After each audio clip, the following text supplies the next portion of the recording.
Okay, perfect. Thanks everyone. Welcome everybody. It's a great pleasure to welcome you to this webinar on AI and geopolitics.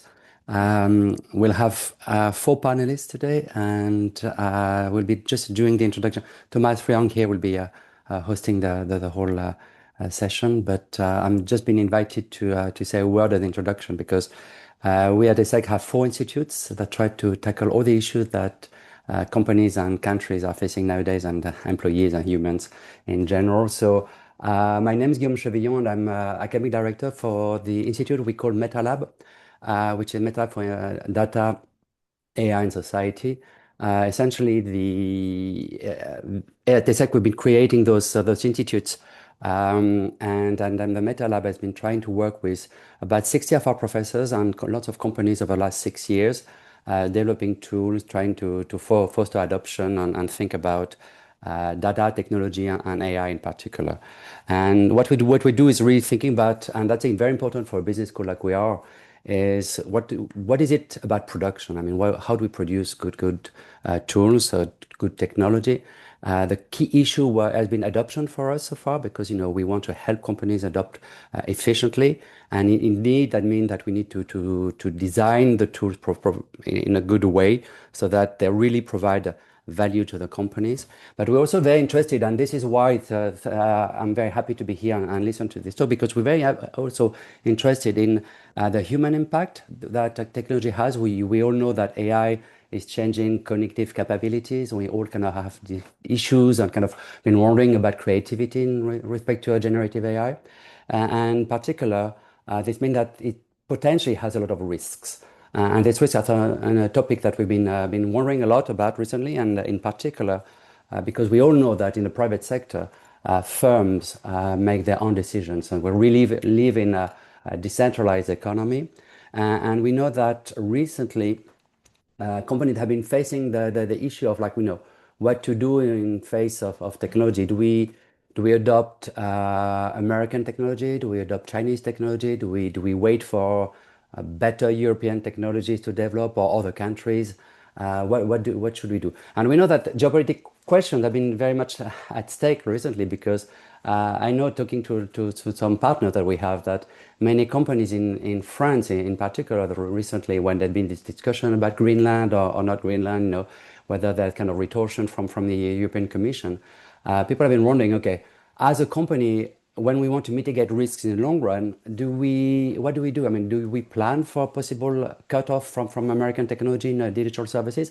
It seems kind of crazy to think that we have to think about it, but is it something that we should consider or not? And this is kind of one of the topics that we really want to think about. And just to give you an example, if we think back, remember a few years ago when we talked about ICT, information and communication technology, we already had this question. For those of you who remember, Huawei some years ago was very prominent. All the IT services were provided on technology of cables, and were provided by Huawei, and the US decided to stop them, and Europe was at the crossroad between as often between the America and Asia, and been wondering, okay, what do we do? I mean, do we stop? And there was a big controversy a few years ago, and Huawei is still present, for instance, as an example in Europe, and this is the type of question that people have to ask themselves every week. So enough for me. I'm very happy to welcome you and to listen to this fantastic talk. So the floor is to, I guess, Thomas will take over. Thank you. Thank you so much, Guillaume. Actually, I'm gonna add on the screen Cédomir our academic co-director of the Institute for Geopolitics and Business. Thank you so much, Guillaume, for the introduction.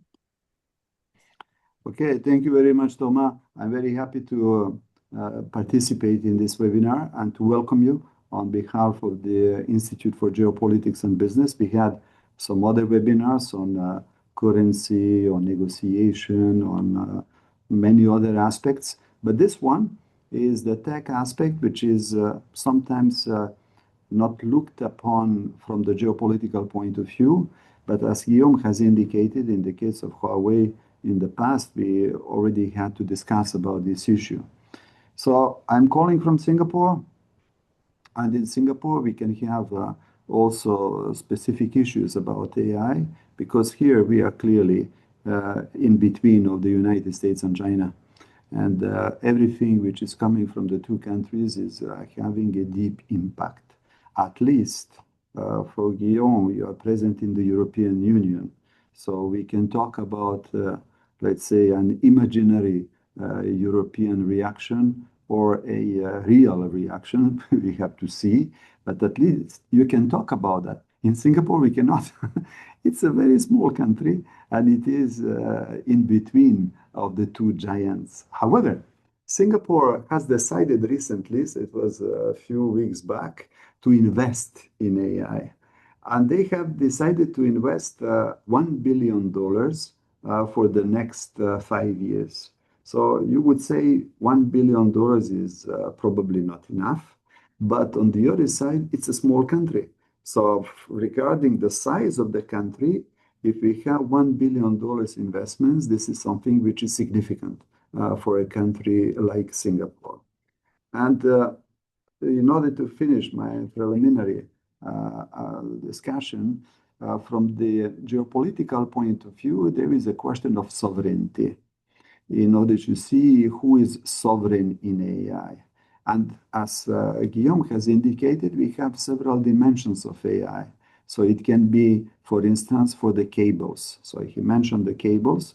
And here in Singapore, we are mainly thinking about submarine cables, which are permitting to transfer information, especially concerning the desktop and non-Wi-Fi approach. After that, we can talk about the earth, especially the rare earth metals that we are using for that. After that, we can have the design of the chips. After that, we can talk about the companies which are manufacturing the machines for the lithography, like ASML coming from the Netherlands. After that, we can talk about the production of the chips themselves, etc., etc. So we have several layers of this. And when we talk about the sovereignty of AI, we have to see where we are, in which layer do we talk about. So AI is a polymorphous approach, so it would be good to identify the different elements that we have there. And as it has been said, from the geopolitical point of view, we can have a state decision, but in fact, everything is done by private companies. So it is in the hands of private companies to identify what is their priority, what is the alliance that they can build before the companies, what is the money that they can get from other countries. So all these discussions are in their mind. Finally, the sovereignty is also in the control of data that we have there. So as we know, in the European Union, we are very sensitive to the question about the keeping up and the use of the data, while in the other places, in the other jurisdictions, we are not so familiar with the question of data, the question of data centers, the question of the cloud. And in that case, we have more and more companies. For instance, here in Malaysia, we have more and more companies building the data centers, and we are not so sure about to know who is the final owner of the data. Is it the company, is it the country, or is it someone else? So I'm very eager to listen to the very nice group of panelists that we have here, and I will give back to Thomas in order to navigate and to facilitate the exchange that we have. And again, welcome to this webinar on behalf of the Institute for Geopolitics and Business. Thomas? Thank you so much, Cédomir. We are indeed delighted to host you. I'm Thomas Friand, the Executive Director of the Institute for Geopolitics and Business at ESSEC Business School, and I'll be in charge of facilitating this conference that we host at the eve of the next AI summit that is being hosted in India and co-chaired by France a year after the Paris AI Action Summit, which gives me a super cool introduction to our panelists. I'm delighted to introduce first Constance MICKIEWICZ, who is the special advisor to the French presidential envoy for AI and who has been at the very heart of the negotiations of last year's summit and in the preparation of this year AI summit. Thank you so much, Constance, for being with us. I am also delighted to host another Constance, if I may say so, Constance BOMMELAER de LEUSSE, who is a super long track record in the in internet governance at Internet Society, including in the OECD realm, and always connected to G7, G20 decision-making bodies, and is now speaking on behalf of the AI and Society Institute at École Normale Supérieure, where she is the executive director. We are delighted to also host Jean-Marc FENET. Jean-Marc is a senior fellow at the ESSEC Institute for Geopolitics and Business and the academic director of our executive training program. Thank you so much, Jean-Marc, for being with us. I must bring out the fact that during your long-lasting diplomatic career, you've been in charge of the economic and financial services of the French embassies in Poland, in China, and specifically in India.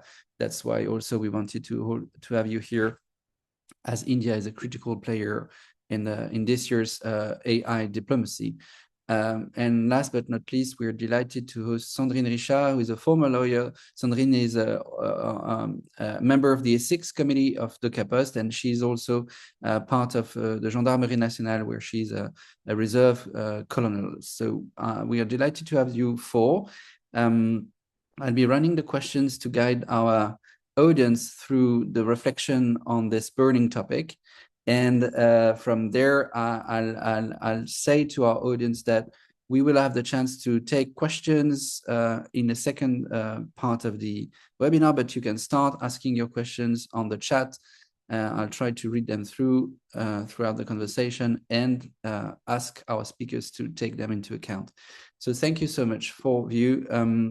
I'd like to ask you first, you, Constance BOMMELAER de LEUSSE, the first question I've prepared. As India will host the next major international AI summit a year after the Paris AI Action Summit, co-chaired by France and India, which launched the 5 so-called action coalitions. I'd like to have your assessment as we approach the New Delhi summit on the real balance sheet we can draw from these coalitions, and but beyond political signaling, if you could enable us to grasp clearly tangible progress that can be actually claimed as we move forward to the next summit. And Constance, if you'd like. Okay, well, thank you very much, Thomas, and good morning or good afternoon, everyone, wherever you may be. Thank you for the question. I actually see 3 questions in that single question. But no, I think 1 year basically after the Paris AI Summit, what was very interesting to see is that France, with its friends and allies, decided to position the annual summit as an action summit, and that launched several coalitions, as you said, on very specific topics. And the idea really was to move from just a talk shop, basically a huge forum gathering almost every country of the world, to a place where the public sector, the private sector could come together and try to make commitments and move in a direction. So I think that's very positive, and we're seeing from the outside that in India, some of the main themes, whether it's AI and the future of jobs, whether it's the governance of AI, the evolution of the institutions that are embedded in its regulation or international discussions, whether it's the environmental impact of AI, all these little coalitions that were launched 1 year ago have made some progress. They were also an opportunity to connect communities to work together. At the University of ENS, for instance, we have launched an observatory of the environmental impact of AI. We launched it a year ago, and 1 year later, we're able to say that we've made progress in assessing specifically this impact, although there's still a lot of work to do. So I would say great progress in terms of putting communities together, getting them to connect, and putting communities in motion. I think that's very good progress. The second part of your question, the geopolitical balances of power between the different groups. I think it's something that's going to be extremely interesting to observe. Last year, I found that there was this underlying tension between the two models, innovate versus regulate. A lot of the conversations and participation from some countries, Western countries, emphasizing perhaps that Europe was regulating too much versus innovating. I think the conversation is going to evolve because this will be in Delhi, and the priority areas, the positioning of non-Western countries, what is the card they want to play in this global discussion, I think is going to change the nature, the dynamic of the conversation, which is also healthy because they need to be included in the conversation. Thank you so much, Constance. And keeping the track of this, I'm gonna also ask to Constance MICKIEWICZ about the general trend from a summit to another, and maybe recalling that the first AI summit was at Bletchley Park in the UK in 2023, and that there was a Seoul summit also in 2024 before the Paris Action Summit on AI in 2025. This year, India's chaired summit is all about global AI diplomacy, as Constance highlighted, and we would like to know to what extent these moments of these summits, these moments of convergence, have exposed fractures and divides in the geopolitics of AI. And Constance, my question is, if you could help us assessing current divisions and fractures around and geopolitical tensions about in the realm of AI diplomacy. Yes, thank you very much, Thomas, and hello to everyone here. Yeah, it's a very good question because there are obviously many fractures in the AI scene. There were many already a year ago when we organized the Paris Summit, and they are deepening this year. So basically, one of the biggest one, and it comes back to what we said before, is of course the concentration of the market, which has like a major economic and geopolitical fractures between the countries that actually have the technology and the countries that don't have the technology yet or are trying to get the technology. So to come back maybe a year ago, when we organized the Paris Summit, we saw that very, very clearly. Literally in January 2025, like a month before February, the Paris Summit, we had the big announcements from the Trump administration on massive investments, Stargate, to feed data centers within the whole like US. And we also had like 2 weeks after the launch of DeepSeek, the major AI model from China. And this showed that we have those two powers in AI, like the US and China, and it still exists nowadays today. It's still deepening. For example, we in 2025, we also saw that we have more than 100 AI large language models existing all over the planet. And out of those 120 LLMs, maybe only 6 are from other countries that are not US and China. So literally the market is extremely concentrating. And why is that? Obviously we know because there is a need for massive investment both from the private sector and the public sector to be able to develop those very innovative AI companies. There are needs for a massive amount of data, there are needs for compute. Obviously, we know that the infrastructure that AI needs to develop these models are based on big platforms from the US. So for example, you know, in France, majority of our infrastructure, of our cloud is made in the US. It's Amazon, it's Google, it's the big ones. And our data in France are held 80% of the time by the US. So obviously there is a big, economic fracture in the entire AI market. And So this is one major fracture. Another one that maybe we tend to forget, and I wanted to talk about today with you, is the cultural fracture and the risk of widening the cultural gap with the AI market that is so concentrated. For example, we have, as I said before, we have so many AI large language models, chatbots that are from the US or from China. And what they do is they represent a vision of the world. When you ask like ChatGPT, create a picture of a wedding, for example, ChatGPT will create the picture of a wedding with a woman in a white dress and the man in a black suit. And this is a very westernized representation of the wedding. Of course, you don't have the same wedding in India, you don't have the same wedding in different countries in Africa. So this is also something that we need to take into account. If us like middle-sized economies / emerging countries, if we don't develop our own AI models, we will not have, the entire world will not have the representation of our culture. Also our linguistic diversity, because those models are not translated in all the different dialects that exist in different countries.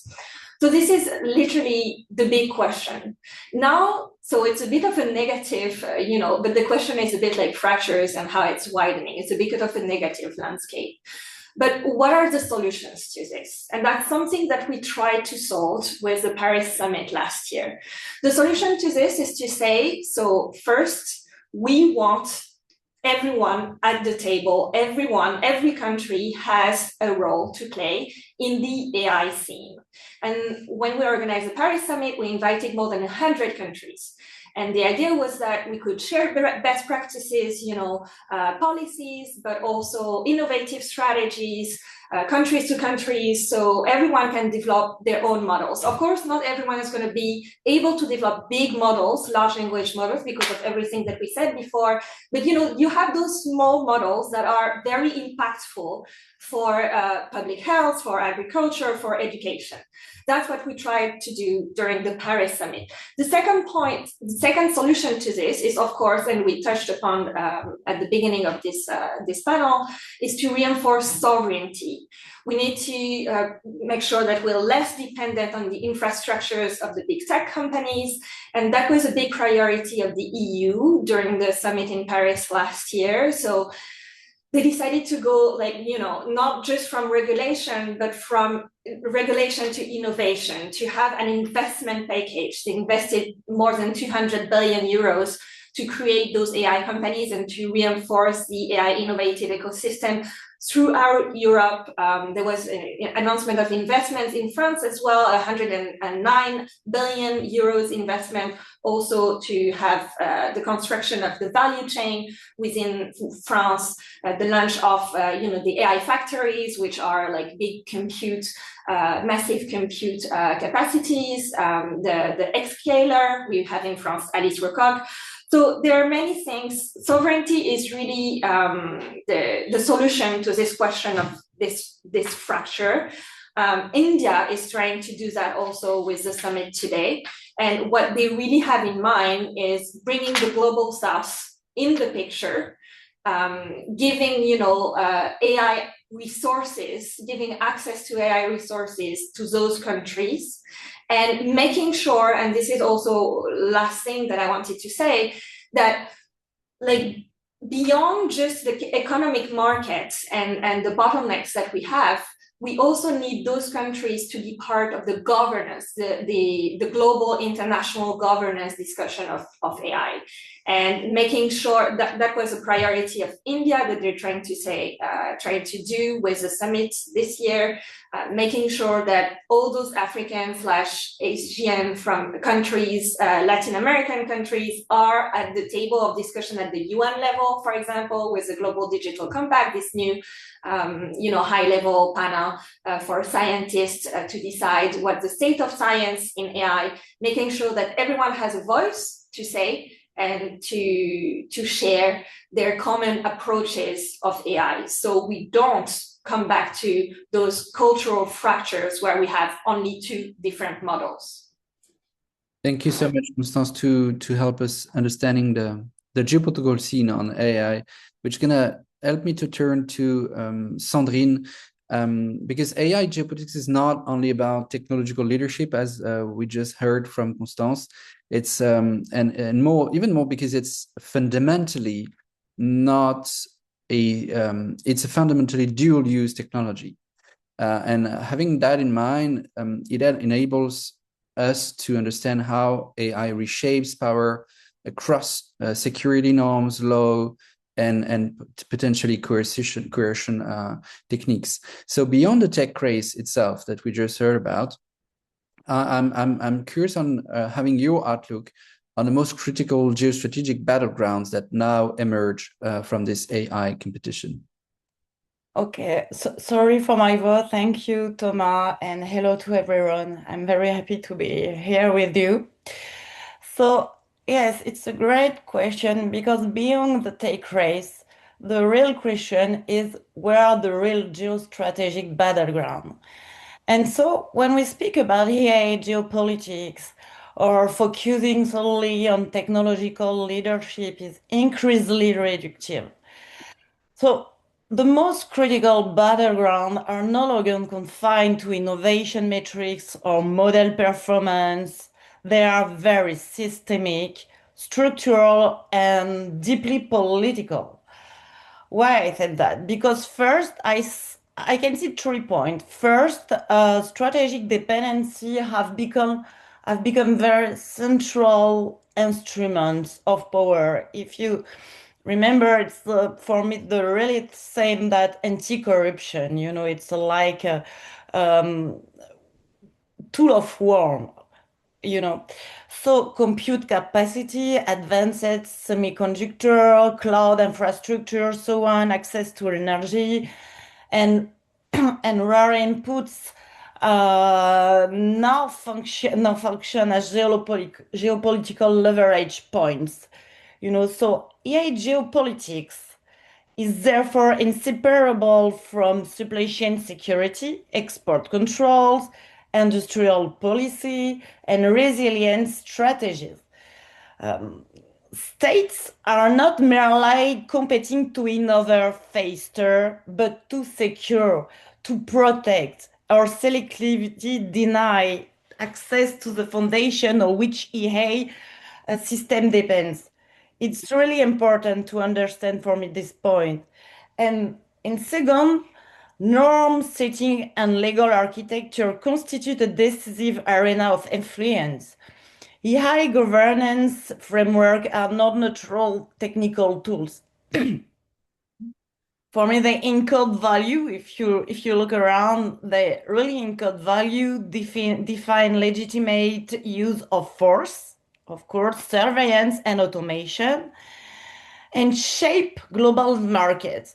You cannot just think like it's beyond the take rates, really. And after what we are listening is less a struggle to impose a single universal model than a competition to ensure that one standard becomes interoperable. It's very important, for example, in the health, influential and economically viable across region and sector.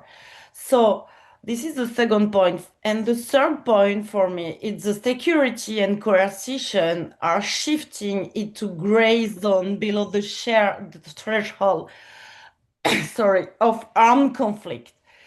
So EA enabled decision support. So that's why it's very important to keep in mind that human oversight. It's a really good point.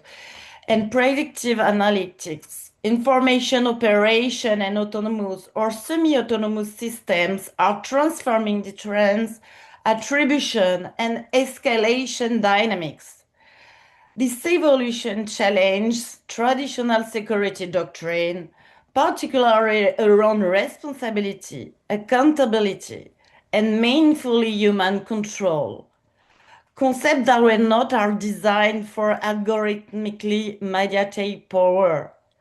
And finally, talent and trust have emerged as strategic assets. It's really like when you fight against corruption in private or public firm.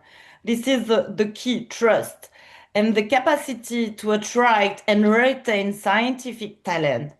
in engineering expertise and ethical competencies, and to maintain social trust. I insist, because it's important to maintain social trust in AI-enabled system, may for me ultimately prove as decisive as access to compute or data. Legitimacy, or not just capability, is becoming for me a condition of power. So in short, geopolitics is less about winning a race, because we talk about training a race, about shaping the rules, dependency, and condition under which power is exercised, and in an increasingly fragmented global order. Thank you so much, Sandrine. Very clear to hear you that AI geopolitics is not about the race, it's about the rules. It's not a speed, it's a shape issue. And that brings us me to Jean-Marc FENET for the next question, precisely because we look forward to be at the next AI summit in India. We have heard from Constance that India positions itself as an AI power for the global south, trying to precisely be part of this shaping the rules and not running the race. It's very interesting to see how the role that AI diplomacy has taken within the context of the Franco-Indian Strategic Partnership, as we move from the Paris AI Summit to the Delhi AI Summit, and the two were co-chaired by France and India. So I'd like to, as you've been at the very heart of economic relationship between France and India, Jean-Marc, I'd like you to help us assessing the role of AI in this strategic partnership between French authorities and Indian authorities, and the way this specific role has played within the context of this AI diplomacy. Well, thank you very much, Thomas, and good morning, good afternoon, everybody. Well, as you said just before, India is a critical player in this AI issue, and my role here among this panel would be maybe to focus just a bit more on India itself and the role of India and why India wants to put itself on the world stage on these issues. First of all, I would like to begin to saying that this event in a few days now, actually by the end of February, in Delhi, will take place in the middle of what we could call an Indian moment. At this moment, it's very important for India, actually, because India is very, very at the front page of the world actuality just now. You know, India managed to sign a lot of free trade agreements this last week. Everybody heard about that. India resisted US pressures, and very proud of that. India was a place to be and to be seen, with many important visits last week from Polish Foreign Minister, German Chancellor, President and of the Commission, French President in a few weeks. Well, so it's very important for India to be part of it, of course, and as you said, for itself first, but also as a voice for the global south. It takes place also, as you said, inside the Franco-Indian partnership. This partnership is now something like 25 years old, and originally focused on many issues like defense, space, and climate change, for instance. But it's true that more and more it's becoming in depth on the issue of technological innovation, cybersecurity, for instance, or digital research. And of course, this partnership on AI is completely part of it.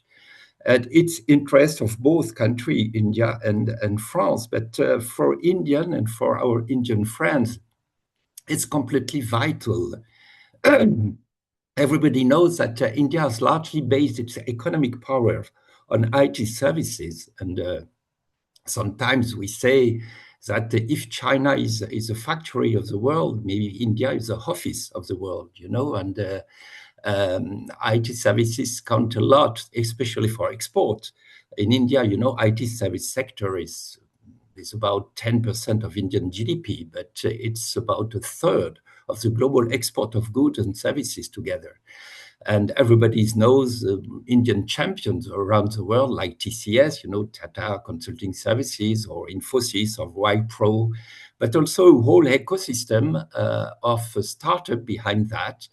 And more and more now, destination of the world digital giants that have built a global network of global capacity centers in the country, throughout the country, more than 1,500 of these capacity centers throughout the country, employing more than 2 million people, you know. So it's very, very important for India. It's very vital for India. And also because this model is just a bit, could be threatened by AI. A part of this ecosystem in India is still, I would say, a part of it, it's still middle range, I would say, with call centers or about coding, for instance. And that is directly threatened by the rise of generative AI, especially in terms of job, which is the main issue, of course, in India.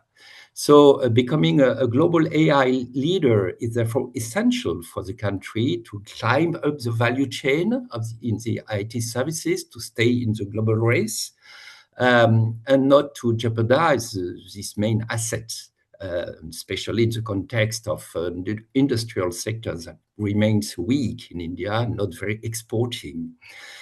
India also wants to strengthen its digital industry, which is currently less developed and still largely dependent on import from China in hardware, for instance, and India would like also to increase capacity in its supercomputing infrastructure and computing power. For that, the country has a lot of assets, you know, a huge market, 700 million internet users, a large pool of talent, skills, and engineers each year, but also shortcomings in terms of infrastructure, for instance, so still a weak R&D or governance of data exchanges. That's why, you know, this partnership with France has been existing for several years in supercomputing, for instance. You know, we know the cooperation between Evident, which is a new name of Atos, you know, and India, cooperation in the scientific field. And the two countries maintain a relationship of trust, of course. As it has been said, India aims to become a global center, especially for applied AI, focused, for instance, on development, on agriculture, health, or education, or sustainable city, which could be also serve a reference for other emerging countries in the global south. I would like maybe to end with a more general remark about this cooperation, the role of France and India, because it's no random that both countries join together in this adventure, I would say. If we remember the remarks a few days ago of the Canadian Prime Minister in Davos, you remember Mark Carney calling for an alliance of middle power, not against, but in front of the American-Chinese G2, could be an illustration of that, because this kind of G2, which American-Chinese G2 in AI, it's something we face just in this on this topic, like in other. Thank you. Thank you, Jean-Marc, to take us a detour by Davos to get back to Delhi again. Therefore, I'll move again to Constance MICKIEWICZ to precisely deep dive a bit more on this Franco-Indian alliance around AI. Because despite the strategic partnership that we've just touched upon and the shared summit leadership that we already covered, the French and Indian AI agendas are not fully overlapping and not fully converging, which is normal. But as France prepares to chair the G7, just like we see behind you, I'd like to know how you would list the French AI priorities that the French presidency of the G7 will push diplomatically, and how this can be bridging the gap with the Delhi's priorities as they chair this year's AI summit. Yes, thank you very much, Thomas. So France is organizing the G7 this year. It's going to be a major event, and it's going to be very interesting to discuss AI with those powers in place. We want to push our agenda during the summit in India, obviously, because it will be like 4 months before the Evian summit. The Evian summit is in June this year, and the agenda that we have is actually quite aligned with the approach that India has for AI as well. So basically, what we are promoting is an AI that is inclusive, that is accessible to all, an AI that is sustainable, and an AI that is trustworthy and is aligned with our democratic values.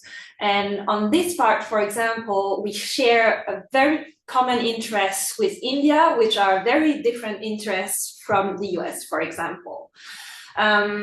So at the Indian summit, and this is something that we will also channel through our G7 presidency, we are trying to promote the inclusivity of AI through current AI. So maybe not everyone knows, but current AI is a foundation that we launched during the Paris summit last year.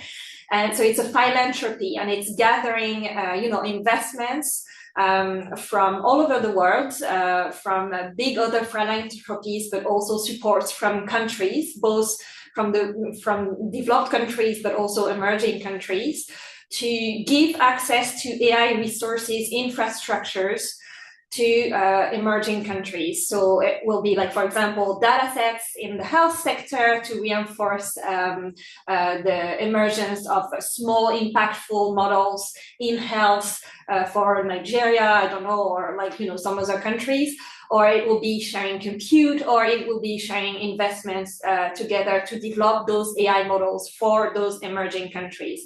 So current AI, this foundation will still promote it through the Indian summit, and will, for example, have a specific focus on linguistic diversity and how we can help India, but throughout India, all the global South countries develop their models in their own languages, or if they have already models, how we can translate those AI models into their own languages. So that's what current AI is going to do, and that's also something that will push for the G7 presidency. The second thing that we will push is on sustainable AI, and as Constance described before, we launched the Coalition for Sustainable AI during the Paris summit last year, and this coalition has two purposes. The first one is to create more models that are more sustainable, like small models that have less environmental impact, that are actually here to help also fight against climate change. And the second purpose is to try to have an international understanding on what are the criteria where we can measure the environmental impact of AI. On this one, there are lots of work that is done at the international organizations level, at the standardizations organization level, on trying to find a common framework, common criteria. Is it like the use of water resources, the use of electricity? What are the common criteria? What is the transparency in the data that is needed to establish a common international standard on the environmental impact of AI? So this is, and there are lots of other things that we are trying to do with the Sustainable AI Coalition, but this will be at the heart of the Indian summit, the French priorities for the Indian summit, but also for the G7 presidency. And you know, with this, we also have the question of how we can make sure that, of course, big AI infrastructure necessitates like lots of energies. We know that from the report from the IAE saying that by 2030 there will be 3% of the electricity consumption only for AI. So there will be massive use and consumptions of electricity, of energy for AI, and how we make sure that we can at least have a decarbonized energy mix to feed into those infrastructure. So this is the big reflection that we are trying to bring it to the table for the G7. And the third part, as I said, is an AI that is responsible and that is aligned with our values. And on this, we obviously, when we say align with our values, to come back to the point that I was saying at the beginning of this discussion, our values are, of course, you know, protection of citizen, protection of the data, but also, you know, the concentration of the markets. How we make sure that we don't have those big companies that are jeopardizing the ability for small companies to develop. So all this is part of the EU regulation framework. So it's something that we will still try to promote at the G7. We have when I say concentration of the market, how we fight against that, we have the DMA, we have the DSA at the EU level. We'll keep, like, you know, promote that. We have the AI Act for the risks. But we also need to think about new risks that are emerging. And very specifically on this, France has a priority towards protecting kids and protecting kids in the age of AI. So maybe you know, but we are pushing at the EU level for a ban of all social media for kids that are under 15 years old. This is at the social media level, but we are trying to start the reflection, the international conversation for AI chatbots.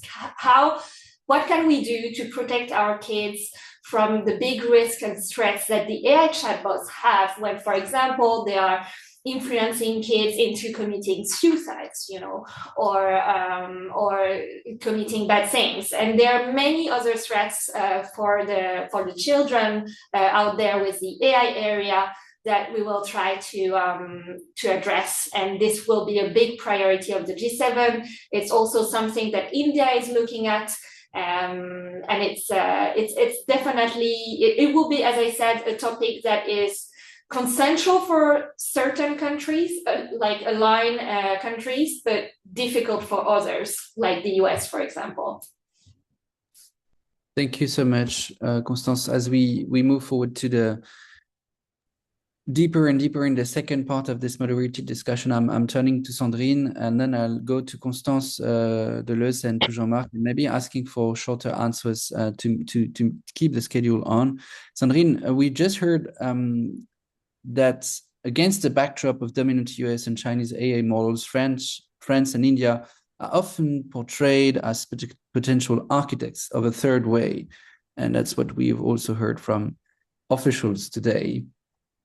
And I'd like to hear your voice on knowing a bit more what would actually this third way entail in practice, and for companies what concrete obligations, constraints, or strategic choices it could imply when AI ethics are embedded in their business model, just like it is the tone that we heard from Constance recording our AI regulations.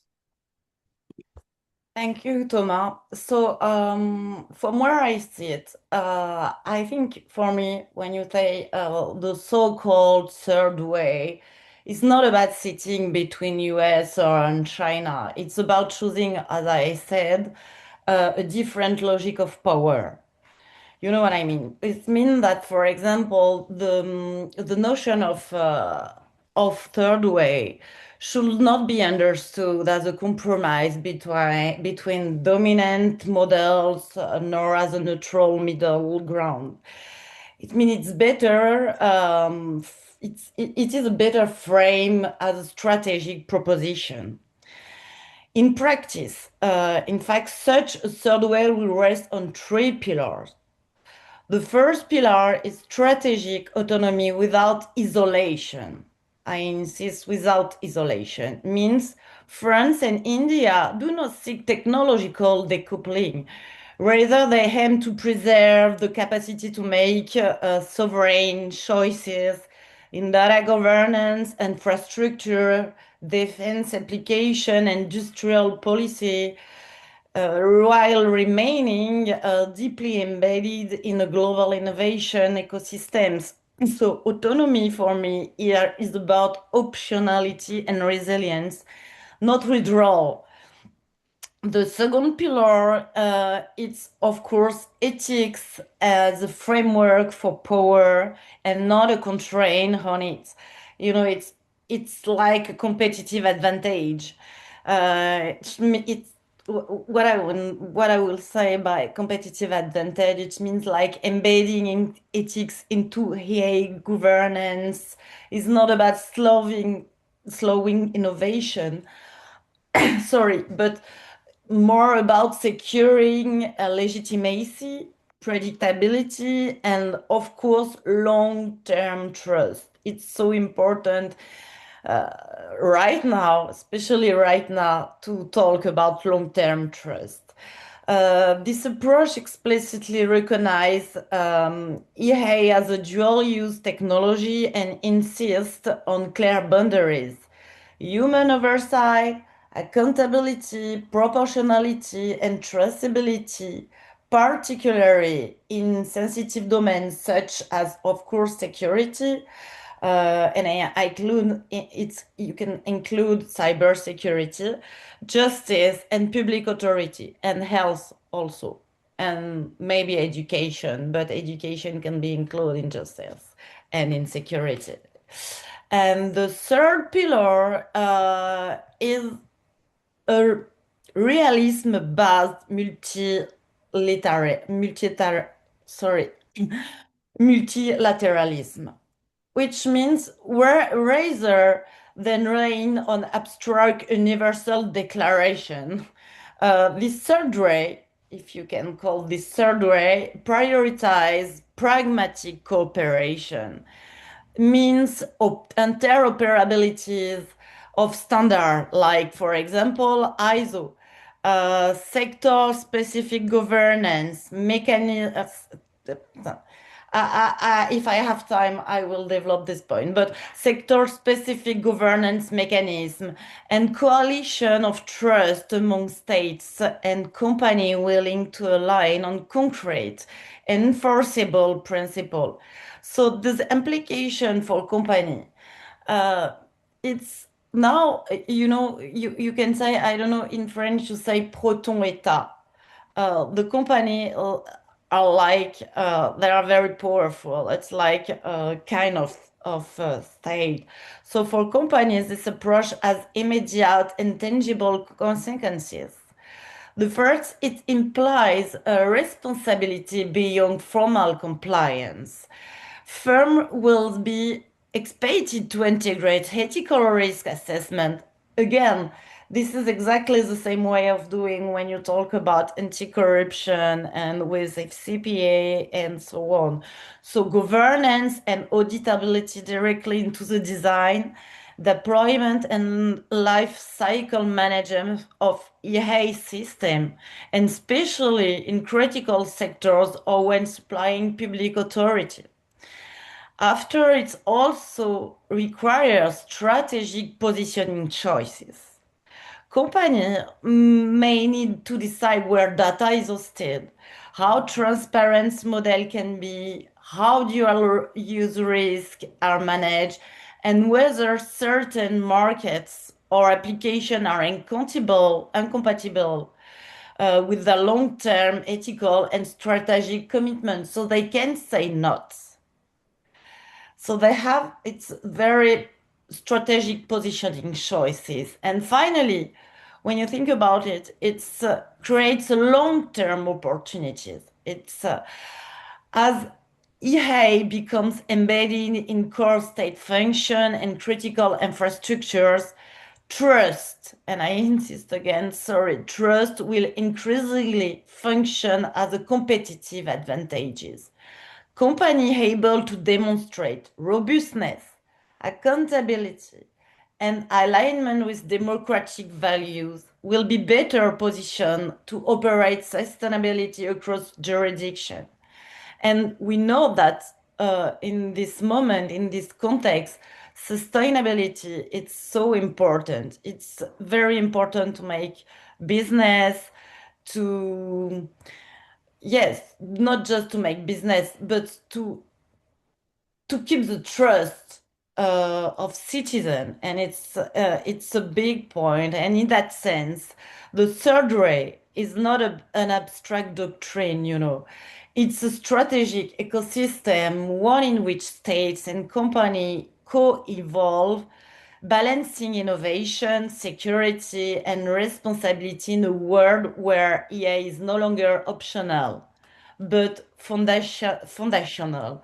And if I have to, one sentence, or maybe if I have to just finish, the real question is not who wins the AI race, but what kind of power we choose to build with it. It's more like France and India have a unique opportunity to show that innovation, sovereignty, and responsibility can reinforce each other rather than collide.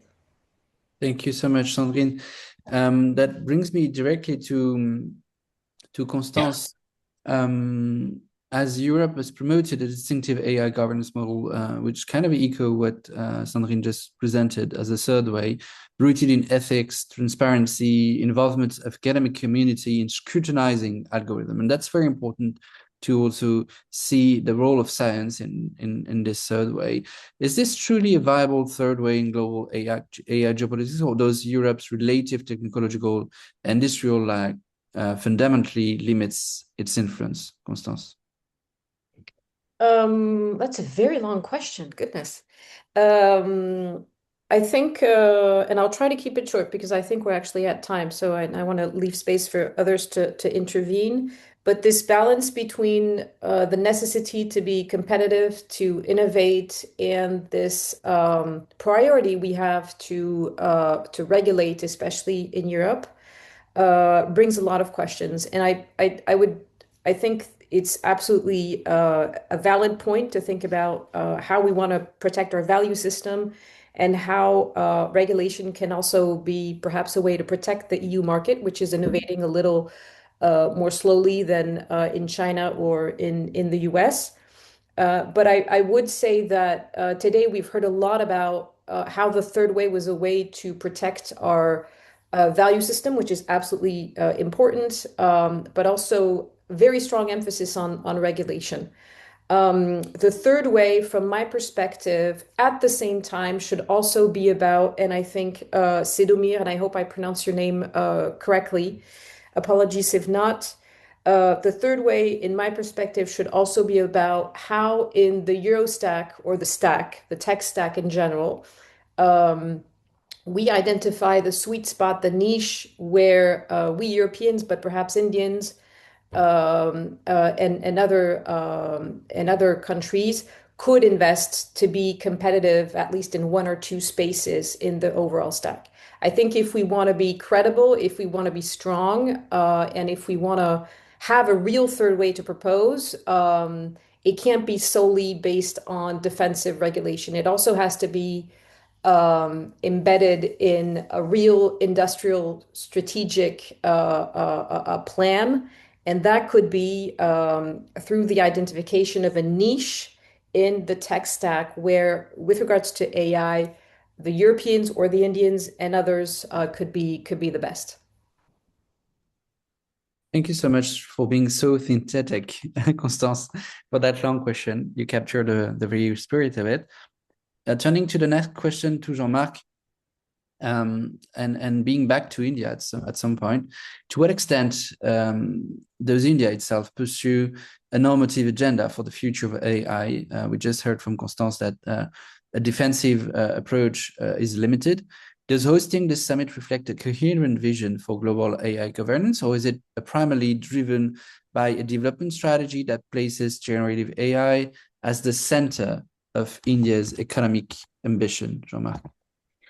Well, Thomas, probably both, but it's true to say that AI is at the center of India's economic ambitions, and India would like to put forward its own model and propose it to other emerging countries of the global south.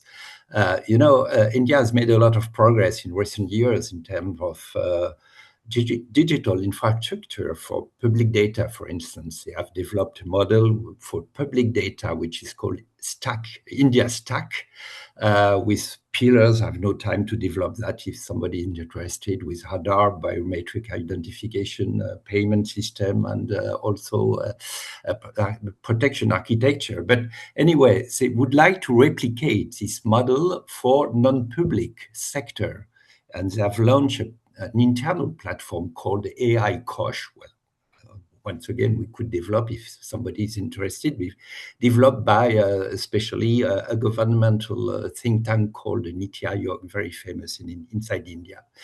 But anyway, nevertheless, I would say that the regulatory framework for data protection remains weak in India, and even if India is more and more subject to many cyber attacks, data theft, and especially the last years. Of course, seen from Delhi, one of the objectives of the next AI summit is precisely to try to define a governance model that respects, as has been said, inclusive, ethical approach of AI, and especially the cultural diversity of country and especially country with other languages than English, for instance. There are 14 different languages inside India, and I liked very much the example taken by Sandrine at the very beginning about the wedding. And when you know the weight of the wedding industry in India, this kind of example is not anecdotal. But anyway, to date, I would say that in India, the regulatory framework for data protection is non-binding. And if there is still a debate between innovation and control, probably India would put the needle at this moment more on the innovation side. And India doesn't want to slow down innovation and development of its digital companies by what they call overly strict regulatory framework for data exchanges. And they put as a priority the development of I would say, a kind of techno-centric approach, where the tools, developed tools, largely provide this protection, for instance, by mitigation or deepfake detection. And they put a priority in developing tools, technical tools for this protection, which is a choice, actually. And for instance, last year, they created a special India AI Safety Institute in Delhi, created precisely to develop such tools. But of course, for India, it's very important because many of its objectives depends on it, the status of grid power in IT services, that have been said, the policy of attracting foreign investor, reduction of dependence to China, stakes of job, I say. But just to make a long question short, I would say that at this moment, big priority of the Indian authority would to put the focus more on innovation than on control, even if probably at the end of the day, they would have to strengthen the regulatory framework, which is necessary. Thank you. Thank you so much, Jean-Marc. As I said, we could take two questions. Actually, I'll take one question that was asked by Marie-Odile, but split it into two parts. Marie-Odile in the chat said that most of the critical resources for AI development are based in developing countries. And I'll turn this two-sided question to Jean-Marc and Constance MICKIEWICZ too. So that I was saying critical resources for AI are mostly located in developing countries, and it sounds like AI race is a new path for colonialism. So I'm asking this question, rephrasing Marie-Odile. Is this the rationale of Trump's foreign policy, Constance? And is this the rationale of the Chinese Belt and Road Initiative policy, Jean-Marc, to take stock of those resources and leverage on the AI race? Maybe Constance first on the US foreign policy, and then Jean-Marc on the Chinese foreign policy. Yes, thank you. Yes, the answer is yes, definitely. And there is a rationale for those like big powers to actually, have access to those markets in giving access to these like infrastructures and platforms to emerging countries. For example, they developed a very attractive offers to India. Anthropic just opened an office in Delhi, and they have their model, the large language model, which is Claude, and that we use a lot in Europe, for example. And the entry market offer is free. So you have this kind of thing. So of course there is definitely a strategy to attract markets and to actually have the upper hand on those emerging markets for the benefits of this big tech company. That's what I can say. Thank you so much, Constance. And then Jean-Marc on Chinese foreign policy. Well, of course, to be in the race of AI is not only a matter of, software and so on and so forth. It's also a matter of raw material, chips, and rare earth, and the market, and this kind of thing. Of course, Belt and Road Initiative at the very beginning, 10 years ago, was more on export markets. But during the last years, Belt and Road Initiative is more and more focused on raw material and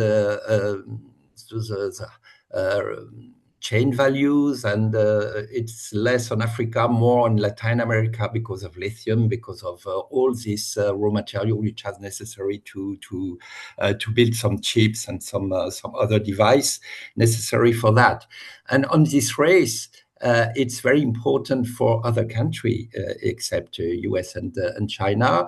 And if we consider India, for instance, they would like to also to develop other initiatives like Belt and Road Initiative, Gateway, Global Gateway for Europe, IMEC for India.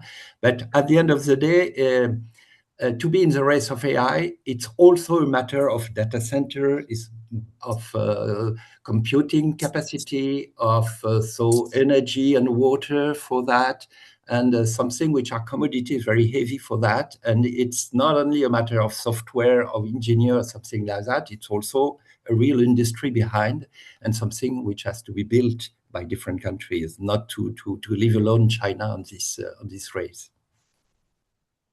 Thank you so much, Jean-Marc. With this, we will stop over the webinar at this stage. I'd like to thank our speakers and panelists for addressing this tough and long questions. As Constance said, I invite all our audience to keep following the publications and different reads that are offered by our speakers in their various responsibilities.